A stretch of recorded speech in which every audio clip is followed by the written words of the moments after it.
Naperville, welcome to Real Talk. I'm Chris Grano, your host. Thank you for joining me on the podcast. Well, it's been a great first few weeks to the podcast. We've had some really interesting guests. And remember, this podcast is all about bringing the people and places of Naperville right to you. So we can get to know our neighbors, get to know the people that live and work in our community.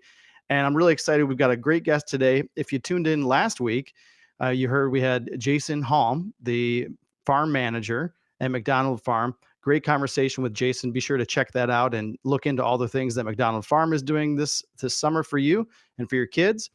And again, today we've got a wonderful guest. He is a community member. He is a business owner.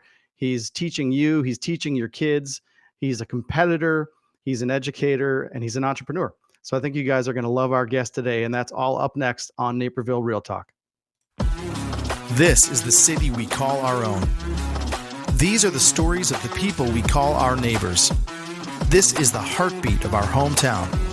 Naperville, this is Real Talk. All right, so I teased it already, but our guest today is really interesting. He's got a great story. He's got a lot to share with you, and I think you're going to love learning. So let's bring in today's guest of B1 Brazilian Jiu-Jitsu, Bruce Guevara. Bruce, how you doing? Hey, good, Chris. Thank you for having me on the show. Absolutely. So I mentioned that B1 Brazilian Jiu-Jitsu and Self-Defense is the business, and that's located right here in Naperville, right? Absolutely, yeah. So we're here on the north side of Naperville. We're conveniently located near the intersection of I-88 and Route 59. So nice modern strip mall. So really excited to be part of the community and be able to share my skills with everybody. That's awesome.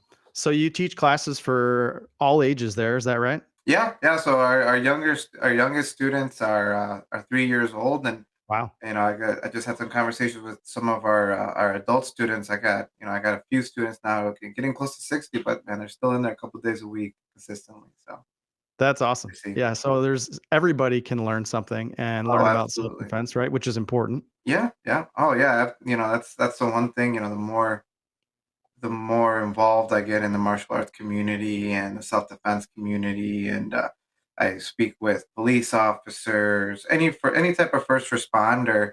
Um, you know, it, you know, it people think, sometimes people are like, well, that's crazy what you guys do on a daily basis. But I think, this is just my opinion. I'm like, it's crazy to think that people can, that you can live your daily life without knowing a form of self-defense or how to de-escalate a situation. Or, how, now one of the popular topics is as a parent, how can you assist, your son or daughter in a situation that they might not have, the maturity or the knowledge to know how to handle, have it be with a bully, have it be with another adult. All those situations, that's something that we specialize on, and we touch upon in our program. Yeah, it's interesting you bring it up. I think a lot of people, I certainly fall into this category for sure. Who thinks about self-defense necessarily on a day-by-day basis? I don't think I necessarily think all the time about what if I get into a fight. Yeah. It's been a long time since I've gotten into a fight. Oh, absolutely. But a great example is just over the weekend. I woke up Monday morning, my messages were blowing up, and I'm like, I popped it open, and this is something I think everybody's heard of by now, the Will Smith, Chris Rock incident. That's at the Oscars. If that can happen on live TV in front of, millions of people, Right. probably billions of people worldwide, that could happen anywhere. Even your trip to the local grocery store. I'm not trying to fearmonger anybody, but it just kind of puts it into perspective sometimes. Oh yeah, for sure. Who hasn't, been out, at a restaurant or a bar and somebody has a couple drinks and, whatever. It can happen all the time. Yeah. I love the idea though, that you talk about with your kids, because I think with the kids, and you can speak to this better than I can, but just as a parent, Mm-hmm. I am always trying to walk that balance of teaching my kids, okay, what age are they now where I need to say, hey, always try to be kind, always try to be peaceful. But if someone's not being nice to you physically, you can defend yourself, right? Exactly. We hear that often. We hear that often, and I have this conversation with parents, and this is when it comes to why the parents, also should maybe consider getting involved, especially because right off the bat, it's a great way to bond with your son or daughter, or sometimes even your significant other. Um, but it also gives you the knowledge to be able to give them better information when they do confront you with those questions. There's a 50-50 answer is, well, what in a bullying situation, you know, some parents will be like, don't throw the first punch. In Hmm. other situations, like if you're asking my kid, if this is my son, I'd say throw the first punch. Why? Because once the situation's over, we can step in, we can assist it, right? Yeah. But I know if I can't avoid this physical altercation in any way, shape, or form, I try to walk away from it. This Right. guy's just persistent. There's something about me that he just doesn't like, and he keeps coming forward. Instead of waiting for him to possibly cause me some harm, you know, I would tell my son to throw the first punch, right? Control the Um, situation, right? And if that's what I mean, exactly, right? Yeah. exactly. And luckily, this is what the one thing that kind of makes it a little bit different than the traditional martial arts. Even though we do have strikes as part of our curriculum, we that's not going to be something that we're gonna, put out right out the get go, right? It's something that if strikes need to happen, we'll use them. I mean, with my law enforcement officers, I typically, we don't. It's not something that I emphasize that they use. I mean, with them, it's just control, restraint. Being able to not only not cause themselves any harm or danger, but also not cause harm and danger to the offender as well. It'll give some time for backup to show up. So, um, lots of different approaches that we can take with this. But from a bullying standpoint with your child, that's just my 2 cents. And this is something that experience that I've seen over the past 16 years. I've dealt with situations with students where they waited for the punch to come, and like we said, we worked on that. There's situations where the student threw the first punch, but it was only because they couldn't get away from the situation. Once you take somebody down, it doesn't matter if you're 3 or if you're in your 50s or if you're you know an athletic 20 something. The majority of people, once they feel what a takedown feels like, they'll be like, okay, hands off. All right, I give up, man. I give up. Because it's a very powerful thing to be able to take somebody off of their feet, and once you touch cement, it's the reality hits people like, oh, maybe this is a little bit for me, too much for me, and that's usually when the situations end. But Yeah, I think what you've been talking about, it ties into just kind of going back when we first said, getting around the idea of being comfortable with self-defense and being aware of it. I think in general, um, you know, it's important to be able to be prepared in life, and you're going to feel better if yeah, you are prepared and be comfortable with conflict. That's hmm something I talk a lot about, from a business perspective, hmm from a parenting perspective, relationships. A lot of times people don't want to deal with conflict. They don't want to, hmm whether it's verbal or physical, they're just uncomfortable. And so sometimes we let things get too far yeah, relationally, right? And yeah, and then physically, like you said, if you can be comfortable and confident, you probably will be able to avoid a lot of altercations yeah. because, like you said, if you have to, maybe you can just shut it down right away. Absolutely. I mean, and I think, like I said, I like to, just because it's so relevant right now. I mean, looking back in the Oscars, in my personal opinion, I think if Chris Rock was maybe known for, you know, being somebody that does self-defense, and this isn't even from a size perspective, 'cause he doesn't appear to be a big of a person, but that big of a person, excuse me. But I think Will Smith would have thought twice about walking up to the stage and doing what he did if he knows, hey, this guy can commit violence back towards me if I, you know, approach him in a violent manner, which he did. I Yeah. mean, people have their opinions on it, but I mean, somebody walks up to you in that type of scenario, like he's looking to cause some violence towards you. So, I mean, that's kind of going back to our last point. I mean, I get it's live TV and whatnot, but that's Chris Rock was in a position where he could have retaliated to Will Smith's actions, in my opinion. Yeah. Oh, yeah. Well, so you touched on bullying. I'm curious, how much of your, younger students do parents bring in because they're dealing with bullying issues, or maybe they want them to be prepared for bullying issues? Well, I'd say at least a third, but now you're getting parents that bring their kids in because they want to give them the confidence so they aren't bullied. Because you can be a small person, you can be a small person. You don't have to look like The Rock and be full of muscles. I mean, yeah, that is kind of protection in a way because people aren't gonna typically go after the muscular guy, but I'm 150 pounds.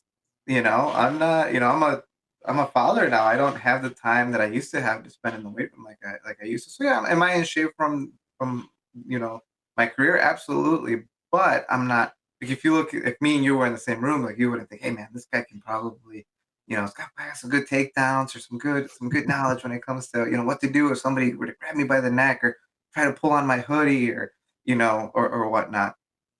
But The Rock, like I said, that's somebody that looks intimidating. And so we have that the situation where, like I said, the parents come in because they want to give their kids that confidence. We also have the other third that are now kids that the parents don't want them to become bullies. Because we got athletes, we got hockey players, Yeah. we got kids with a lot of energy. Uh, maybe they had a situation where they're just hanging out with the wrong kids at school that could be bullies. So now it's like, hey, I want them to come in here and know that, hey, that if you are violent towards somebody, that there will be consequences. Yeah. And sometimes I've used that example on the mat. I get a little boy or something that likes to pick on his partner a little bit, and I tell him, I'm like, hey, I explain the difference between a traditional sport and a combat sport. I'm like, this is a combat sport. I'm like, there's always going to be somebody who's going to be bigger and stronger here, or has been doing this longer. And they're like, yeah, like, yeah. I'm like, so just like you were able to take down Billy, somebody else could take you down just in the same manner. I'm like, would Yeah. you like that? And they're like, oh no, Professor Bruce. And then it kind of starts to put things into perspective. Like, hey, maybe I shouldn't pick on my training partner next to me, even if he is smaller. So it defeats, like I said, a would-be bully from becoming a bully or somebody that you don't really want to have around. And Yeah. and I've seen that transformation. And I've actually seen both of those examples turn into leaders. Hmm. So now they're standing up for their little brother or sister. Um, you start to see that these kids people start to surround them. They start to form these not cliques, but like people look up to this guy. Like, hey man, he's been here for a while. He probably knows something that he can teach me. And the next thing you know, they develop friendships. They're they're doing activities outside of the academy with each other. Parents become better friends because it's like now they're dropping off, Billy at Jimmy's house, and it's like I said, just a good community overall, and it's all positive. Like, yeah, Yeah. maybe being able to defend or cause violence is the idea behind it, but it's so in a way it's like more civilized really than somebody than Well, somebody, yes. you know. Yes, absolutely. That's a great point. I was going to mention, all the people that I've known who have studied martial arts or any kind, boxing Mhm. or any Yeah. kind of combat sport, those people that tend to be, and it's a confidence thing, some of the like most outwardly peaceful and gentle people that I know, Yep. because they don't have something to prove. And Exactly. I think you're talking about kids like learning about respecting other Mhm. people, respecting the fact that, having some humility that Mhm. Absolutely. there's always somebody bigger, there's always somebody stronger. And that I think, not being in your field, but just observing it from other people creates more peaceful, Oh, absolutely. more calm kids. Yeah, no, Yeah. absolutely. Something like I said you touched upon earlier was the bar situation. That's what people think of self-defense. Oh, it's going to happen Yeah. in the bar, right? And we've all been there. We've all done that. But from personal experience, you know, I very rarely do I venture out that way. But in my early 20s, yeah, we've all been to the sports bar, so on and so Sure. forth. And sometimes you get, yeah, that guy who's maybe earlier in the day his team, didn't get the win, and now he's gonna have a bad couple hours, right? Bumps into you. Yeah. Well, you know, do I have my credentials in martial arts? I boxed for 5 years. I mean, I can go on and on about what I've done, from the self defense standpoint. But man, when you do this 6, 7 days a week, the last thing I want to do is getting into an altercation, especially because I got nothing to prove. I think to myself, Yeah. the onlookers, whatever Yeah. they can have their own opinion or whatnot, but I got nothing to prove to myself. Yeah. People pay good money to come into our academies, throughout the week, on the weekend, for them to get that opportunity. Like, I'm not going to give that to somebody. Not only do I not want to, but I'm not going to give that to somebody for free. you know, it's the way Real that life we kind for of free. joke about it sometimes, But my students feel the same way, even when it comes to law enforcement, my law enforcement officers, the guys that have been with me for a couple of years, man, they are some of the most. You can tell the difference between somebody who's got training and somebody who doesn't. Just the way Mm. that they're able to approach, that maybe that person they pulled over who's now getting nervous, who's getting a little reckless, maybe somebody who's had a couple too many beverages, like the calmness, the smoothness that they approach that with. Mm. I mean, a lot of times guys are like, you know what, man, you're right. I messed up. They're able to, you know, take the next step with them in a nonviolent manner. And that keeps them safe. That lets them go to work the next day, go home to their families. I mean, so that right there, in my opinion, I did my job, right? Yeah. If I influenced one of those guys, I did my job. But it goes back to that. They're on the job. They got other things to worry about. The last thing they want is to be put in that situation. And then Yeah. the other side of the book, you may have a rookie who doesn't have the training. It's like, oh man, he can't wait to go hands on or whatnot. I'm sure they're far in between, but they got to be out there, right? Sure. But my guys, I have the confidence to be like, hey, it's not worthwhile. Learn how to use your verbal judo is one thing Yeah. we talked Right. about, and me as a martial artist, I can tell you, I've used that plenty of times. Mhm. Having to calm somebody down, have them relax, just diffuse the situation. I think I've been in more situations where I've diffused the situation just by talking to somebody versus situations where I've had to go hands on anything. Well, I think having the confidence in your physical abilities, if you have to use that, gives you extra moments of clarity Mhm. at that time. Because if you're not confident, and you get into a situation where there could be a confrontation, I think your mind is racing, your adrenaline's Oh, yeah. and so you're not even thinking of the things you could say because your brain's trying to do two things at once. Your brain's trying to maybe talk, but also think, well, what do I have to do physically here?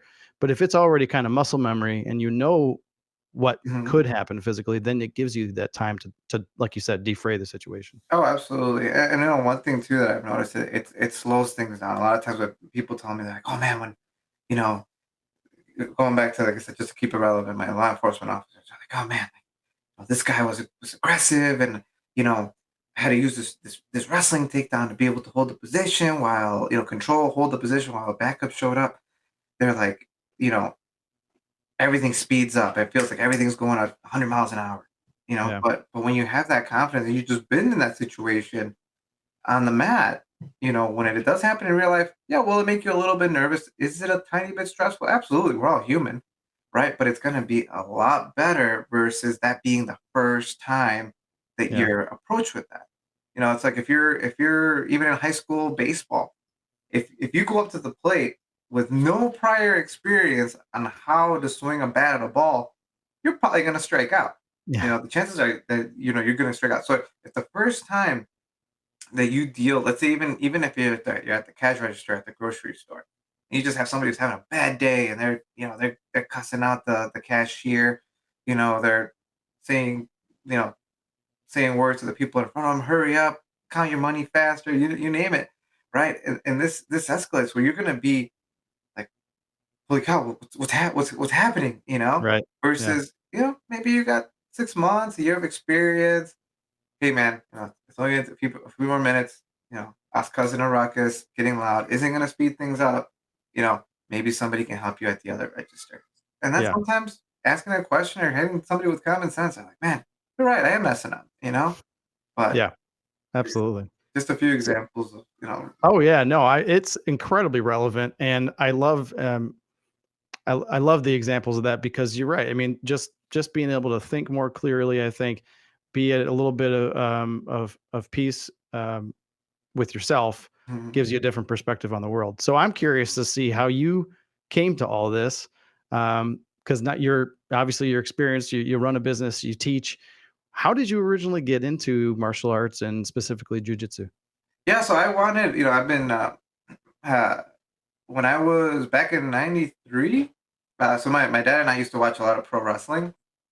And from there, I mean, that was something that used to be on the weekends. You probably remember, Oh yeah, something that you could watch on Saturdays, and Bret Hart, Hulk Hogan, all that good stuff. yeah, and then we would watch boxing. We would watch boxing on Saturday nights. Yep. He was a big fan of all the legendary boxers, Yeah. and whatnot. Um, or was it no? Boxing was Sunday, I believe. Anyway, so one of They the had pay-per-views, yeah. it was a weekend thing. So that's what we would do. We would just watch Yeah. combat sports, even though I was young. I think Yeah. things were a little bit more. I don't know, more liberal, I guess, what kids could watch back then. I said, hey, Oh man, yeah. Oh yeah. Well, we used to do it too. yeah, I feel like, I mean, like, man, I watched all this stuff. I didn't turn out half bad, so Right. in my opinion, you know. But so yeah, so we started watching it, and just like, you know, you probably heard this story before. So you get this guy that comes out there that's dressed in pajamas, and he's dragging these dudes to the ground that are like, I mean, like this big Samoan guy who like totally looked like he could smash this dude. You know, you Yeah. got this big Eastern European kickboxer, and this dude wearing a white uniform with a black belt is just dragging people to the ground. People think, oh man, this is Taekwondo, this is a karate guy. Like, but why isn't he throwing any punches? Hmm. You know, it's like, oh, maybe that's his backup plan. Maybe his first plan is just to try to take him to the ground, right? And so that's kind of where like the interest started. I'm like, what was that guy doing? You know, and like when I even, you know, going off of that story, like that was what came to mind when I went into my first jiu-jitsu class. I'm like, oh man, we're gonna throw some strikes today, we're gonna throw some kicks, stuff like that. And I get into the class and the instructor calls us over, and the first technique we worked on that day was the Americana, which is just a shoulder lock submission.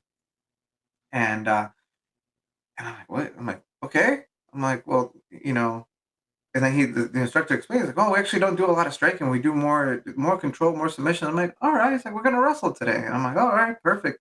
So so kind of fast forwarding a little bit, but so yeah, it was back in the '90s, you know, that I first saw it. I was a kid, but it kind of stuck with me.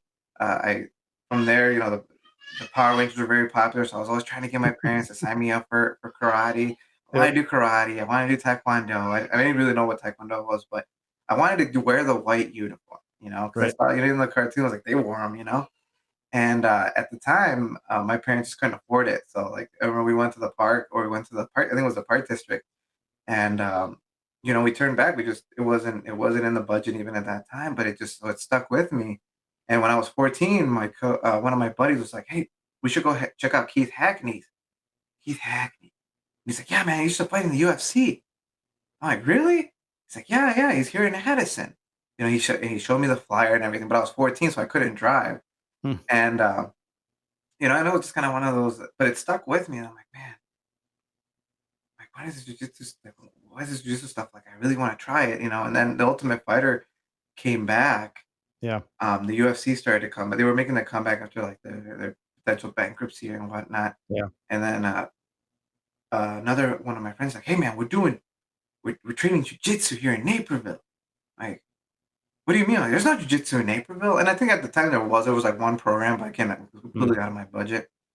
And the only place you could really train was in the city. UIC had a small program. Hmm. Carlson Gracie Senior was in town. He had just years prior, he had just came into Brazil. So from Brazil to Chicago, so he had opened up one of the first academies.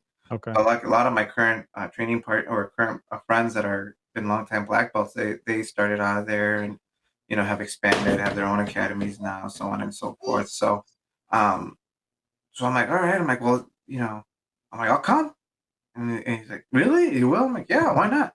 Yeah, so we got together. It was funny enough. We got together at the Lifetime Fitness. We borrowed an area, or the group had borrowed like an area of the gym, and we put down some old mats, and we just started doing some training, like you know, some basic techniques. And I remember we mixed in one day of MMA where we would work a little bit of striking, clinching, taking, you know, takedowns. But overall, it was, you know, it was a great start. It wasn't, you know, anything extravagant, and it was kind of silly in a way. But it's like, you know, we got through it, and it forced me to immerse myself more in trying to gain the knowledge of it. Um, and you know, at the time, the instructor was like, "Hey, man, you know, if you want to get serious with this, you know, you got to go check out this guy." And it was another Brazilian guy that had come in, that had come to the suburbs. And at that time, he was out in Schauberg, and a lot of like the current UFC fighters or any pro MMA fighter that was in the area was going out to that MMA studio. And so I went over there, and, you know, trainings went from training once a day, excuse me, or no, training 3 times a week, to eventually training every single day of the week, to now doing it twice a day, you know. And at the same time, I was making my transition into college. So I put on 100. I had Subaru WRX at the time. I put on 100,000 miles on it in my 4 years in college, driving from DeKalb to Palatine to Naperville, wherever I needed to go for tournaments or training. I was just like, man, this is crazy because I'm spending thousands of dollars going to college. But like at the same time, I was focusing on jujitsu, and I'm like, but to me, like I just like it was well worth it. I didn't even know that at the time I was gonna do it as a career. For me, I'm like, I just wanted to be decent at something. Yeah. What I liked about it was the fact that I was small and I was still able to hang in there with anybody on the mat. And I'm like, man, maybe it was just for me. Like, say, it was that confidence builder that people could sometimes come in and look for. I'm like, just to have that confidence that, for the first time in my life, in a way, like I, I felt bigger in a way, and it's like, and this previous to this, I had spent 4 years living in the weight room. Like if I wasn't involved in a high school sport, I was in the weight room, and I had really good relationship with the coaching staff in my high school and whatnot, and they loved helping me out. And actually, somebody of the football coaches at the high school I went to, and he comes up to me and says, Bruce, you're gonna graduate this year. What are you gonna do? And I said, oh man, I'm going to go to Northern. I'm gonna study. At the time, I was enrolled to get into the engineering program. Like I'm gonna do some engineering and maybe help design some fun stuff in the future. He's like, no, that's all great. That's all great and fun. He's like, way to be ambitious, but what are you gonna do for yourself? And he was blunt, man. Like like I told you, I'm not a very big person. At that time, I might have been weighing a little bit close to 170, except but I was muscular because I literally just ate and worked out. And I was in pretty decent condition. And he's like, he was very blunt, and I did not take any offense to it. Like I said, we had a good relationship. There's nothing wrong with a short guy, but nobody likes a short fat guy. And I'm like, yeah, I guess you're right, But I'm like, like I said, we had a good relationship. He knew my parents. My dad's not the fittest guy in the world. So I'm like, man, maybe he can kind of see, where this would take me, and I see it now. I mean, what does the average person nowadays do after their job? Like I'm lucky enough to be in the community that I'm in. Most of the people around me, like, if they don't train jujitsu, they're in some sort of activity. Have it be, they do some sort of physical activity. They do CrossFit. Maybe they prefer the traditional gym workout. They're active with their family. I mean, you name it. But at one point, throughout my college career, there was a group of people that I'm like, man, how do these guys get past the 6 o'clock to 10 o'clock hours and do the same routine every day? Like, if it's not like, hey man, I'm gonna go kick back a few beverages to forget about the stressful day I just had or whatnot. Like for me, if I have a stressful day, I'm like, my mindset is different. I'm like, I'm gonna grab one of my toughest training partners or some of my toughest students, and we're just gonna go at it. Work it out, yeah. And we're gonna, it's gonna be competitive. It's gonna be fun, and afterwards, we're gonna hug it out and say good job. That's how I blow out stress. So I'm like, so I couldn't, this time I had already been in jiu-jitsu for a couple of years, so I couldn't relate with the other aspect, with that other mindset. But that kind of started to put things into perspective. I'm like, man, we have all these hours after our day. Like, there's something that we can do, and I think that kind of started from where I just wanted to be decent at jiu-jitsu to now my jiu-jitsu started to get better, and my goal wasn't to be the best guy in the room, because I like, I'm like, okay, well, that's all fun, I guess, but I'm like, I wanted to be the best guy in the area, or nationwide. And I mean, I had, because of jiu-jitsu, I had the opportunity to travel even over to Europe and compete. Wow. But it just, the more I got involved in it, the picture got bigger and bigger and bigger. And through those martial arts, it's kind of what molded into, now it's like, do I take a traditional path, or do I roll the dice a little bit and maybe, I'm like, I want to do jiu-jitsu anyway. And I'm like, how many jobs can I really do with the same type of effort and enjoyment that I do my jiu-jitsu with, but still have time to do my jiu-jitsu, right? And it was like, I tried. I worked for a major fitness company, and it was great. I was around a bunch of like-minded individuals, but at the end of the day, I put so much hard work and effort to always having a top club, and I got there, and eventually I got to the point where it was like, it was kind of not routine. Like, you always had to put effort into it, but it wasn't a challenge anymore. A couple of years into it, so I'm like, well, I'm ready for the next thing. I'm like, I'm like, but what I did notice is it did take away from my jiu-jitsu because I put so much effort into my career at the Mm. time. It was my career that, man, sometimes I would get to the gym or the academy and I would nap for 30 minutes in the parking lot, even if I was tired, even if I was late to class. I was so exhausted, and I'm like, man, I'm like, if I want to be competitive, I can't do it this way. I have to find another way to be able to pay my bills, yet have the skill set to compete with the top guys in my weight class and beyond, and um, so that's kind of what kind of spurred the idea, and I was looking, and eventually, I decided to pull over, and there was this little studio that was a Curves Fitness. So it was like women's. Yeah. It was an all women's gym, and the lady's like, yeah, I'm just done with it. I want to get out of it. It was built out perfectly for an academy, and I'm like, well, I'm like, I'm like the rent was like a little bit more than my mortgage. I'm like, oh dang, I'm like, well, I guess if I'm really frugal, I can pull this off, and I jumped into it, and I was getting ready to sign my lease. I talked to my coach about it. He was on board. He had seen the location, and I told my parents, "Hey, I'm going to sign this lease," and they're like, but where's your investment coming from? And I'm like, oh, no, I'm just going to pay the lease. It's a month. What is it? It's like the same thing as I pay my bills and I Yeah. teach classes.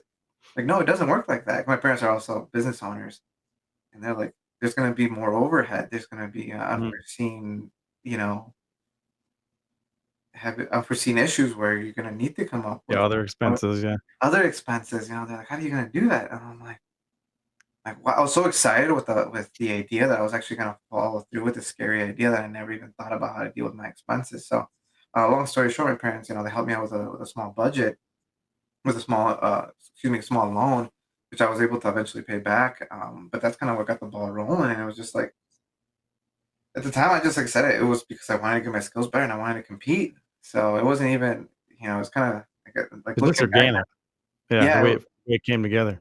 Yeah, it was kind of irresponsible in a way because I'm like, man, I wasn't planning for my future. I was kind of planning like, how can I get in more gym time without, having my family look at me like, man, this guy's not doing anything, But that's how a lot of good stories come together, a lot of good businesses. I mean, yeah, some people have like a very calculated plan from the beginning, but a lot of times, like you said, it's such a neat, like, as you were talking about that, I could just kind of see, the paths coming together for you. It was like, okay, I want to do this thing that I like. It started out as Mhm. something I saw on TV, and I like it. It gives me self confidence.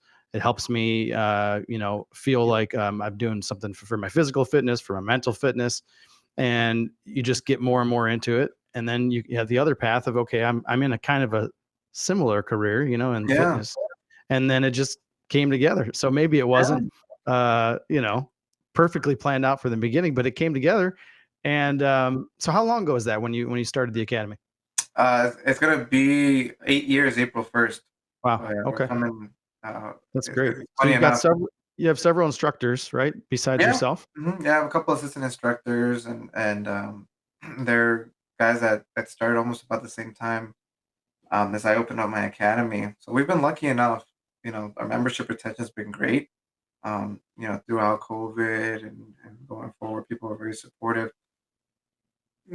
Definitely it was we were walking a fine line between, keeping the community safe, but at the same time, like one thing that sometimes I share with people, I'm like, when when you're signed on to a commercial lease, or, when your responsibilities are larger than, maybe what the average person is used to, like there's not as many escape routes.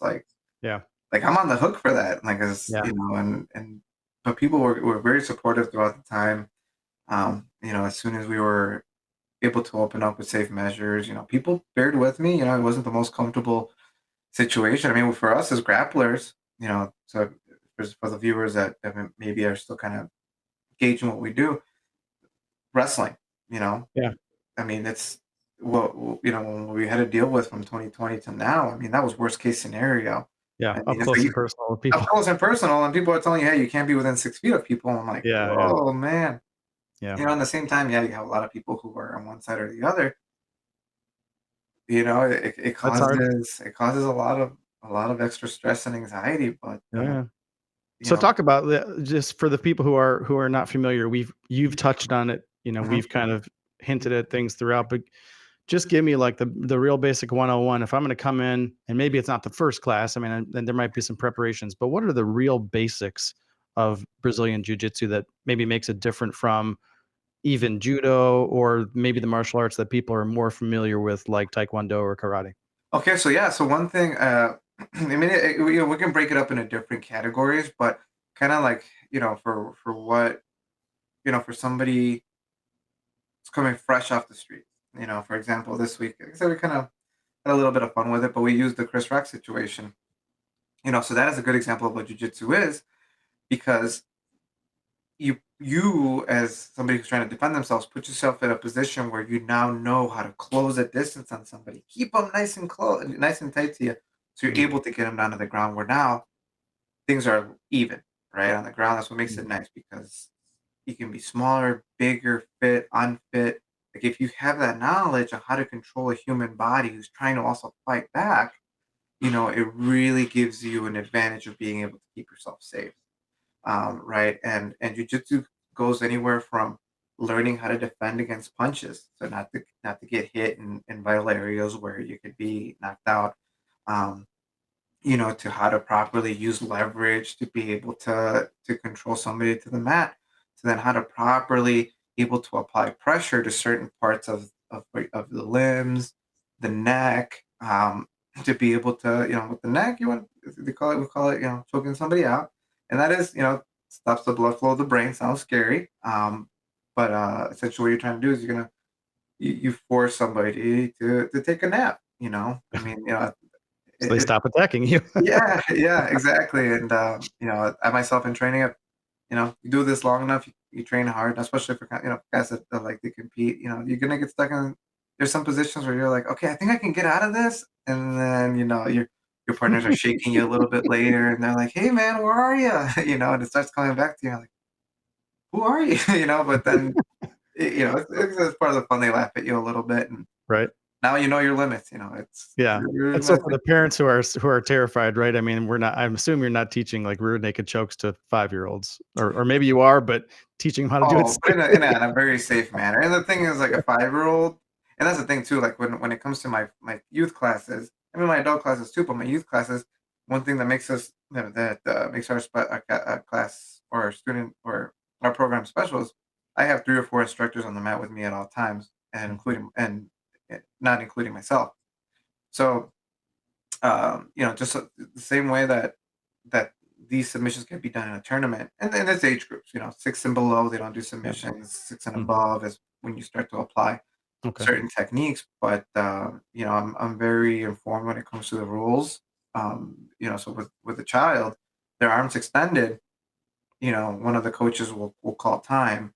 Mm, Sometimes they give it, but I didn't tap, and I'm like, but it's okay, buddy. I'm like, we're learning. I'm like, your arm is extended. If this was to be a mhm, tournament, the match would have been stopped then and there, right? mm, So this is a learning opportunity for us, but nobody needs to get hurt. You know, so right. there's safe ways that we do this. So yeah, it's a good point you bring up. Yeah, we're not. I'm not going to allow a 5 or 6 year old to hang out for dear life and choke somebody out. But I mean, it is part of what we do, and Yeah. that's something that karate, taekwondo don't have. Mm, Judo does have it, but it's very limited. You go to the ground without an opponent, which would be like a pin with both shoulders touching the mat. You get about 15 seconds to apply the submission. If not, the referee stands you up. mm, You know, when it comes to boxing, I tell people all the time, if the referee wasn't standing there when the two boxers clinch up, they would eventually lose their balance and end up on the ground. And that's two professional stand-up fighters. right. Um, you know, so it just kind of goes Well, to that's for people who watch MMA, or pro wrestling. You know, we talked yeah, about that. Yeah, obviously, pro wrestling is a performance art, yeah, but MMA, you know, being a legitimate combat sport, everybody, you know, when you watch clips, the exciting knockout, you know, or mhm, finishes are knockouts, right? Somebody throws a right, big kick, somebody throws a big punch. But if you really watch MMA, the vast majority of the people who are successful are utilizing some sort of grappling technique, because yeah, that, to your point, it neutralizes that big punch, Yep. which is a lot more hard to actually connect with and throws you Mhm. off balance and that kind of thing. Yeah, I mean, if you look at your fist, like this is only, 4x2 square foot that's you trying to make contact with. Yeah. Versus grappling, you got the whole body as your surface area to make contact with, to take down to the ground. But that's a good point. Also, when it comes to the safety of grappling, yeah, it does look a little, some people might look a little bit aggressive, but even in MMA, the longevity, if you look at if you look at the past history, some of the older pro MMA fighters that are still fighting today, their base is the majority of them. Their base is some sort of grappling art, have it be Mm. wrestling or jiu-jitsu. Yeah. Why? Because it's less punishment that you're taking. It's like we touched upon at the beginning of this podcast. I got students in their 50s that train weekly, multiple days throughout that week. And the reason that they're able to do that is because even though it's a combat sport, it's low impact compared to like a taekwondo or karate where you're bouncing a lot on your feet. Maybe you can take a toll on your knees, Mhm. joints, hips. Jiu-jitsu, they call it the gentle art, for a reason. Sometimes depending on the participant, it might not look gentle, but there's some people. I mean, there's some very high level black belts out there that they can make it look very fluid, very, very, very flowy, very, eh, you know, very pleasing to watch. But again, that those practitioners typically have had, you know, double digit years of experience Yeah. when it comes to it. All right. So if I am a parent, or maybe not a parent, maybe I'm just a young adult or an older adult or whatever, Yeah. how do I find you guys? And what's the first steps? Like if it feels intimidating, you and I have had this conversation about, Mhm. different holds and different techniques. But if I just want to go get fit and maybe learn a little bit how to defend myself, what's the first steps I should take with you guys? Just to give us a call. Give us a call. Check out our website, b1bjjfitness.com. That's the one that most people frequent. We're also on Instagram at B1 Brazilian Jiu-Jitsu, B1 BJJ Fitness on Instagram. On Facebook, we're B1 Brazilian Jiu-Jitsu. One thing about our academy is very family oriented. So because of that, we offer fundamentals classes multiple days a week.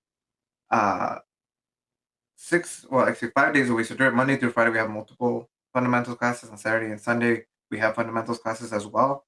For anybody that can only train on the weekends, we have women's self defense classes. We have 3 different age groups. We have our junior youth, our youth students, which are about 6 to 10, and then we have our teens class. Um, so again, lets them train with peers.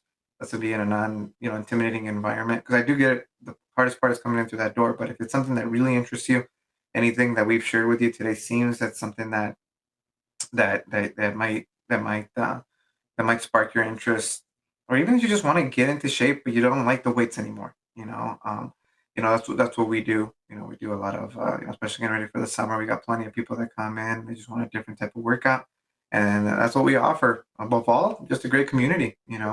People different ages, different sizes. So, That's um, awesome. so yeah, Very cool. Bruce, I thank you so much for joining us today, man. yeah, man. No, I love the opportunity to share some of this. Like I said, this kind of stuff. We could talk about it all day. So Oh, I know. I definitely Well, love I'm going to the take you up on your invite and probably going to get out to the academy and check it out. And, we're talking about kids. I got a 5-year-old little boy that's yeah. getting more energetic every day. And so I think that's a great age to get them, Oh yeah, man. Get them comfortable in with there their pretty body and with their energy. So Oh, excellent. Yeah, of course we awesome. love Well, thank that. you so much, man. Thank you again. We'll have to touch base with you again and see Oh how man, things we'd are have to going. do a part two, man, because Absolutely. we still got a ton to cover. Absolutely. All right. Well, I wanted to say thank you to Bruce Guevara. Thank you so much for being on the podcast today. If you haven't already, as you're listening to the podcast, go check it out. We're going to have all the links in the show notes below. And check out B1 Brazilian Jiu-Jitsu and Self-Defense in Naperville. It's Route 59 and right next to Brookdale Road. So check them out and go take a class and just have a spin at it. Hey, thanks for being here on Naperville Real Talk. We've got more great podcasts coming up soon. Don't forget, we've got the April monthly real estate update will be next week. And I'll see you guys here next time.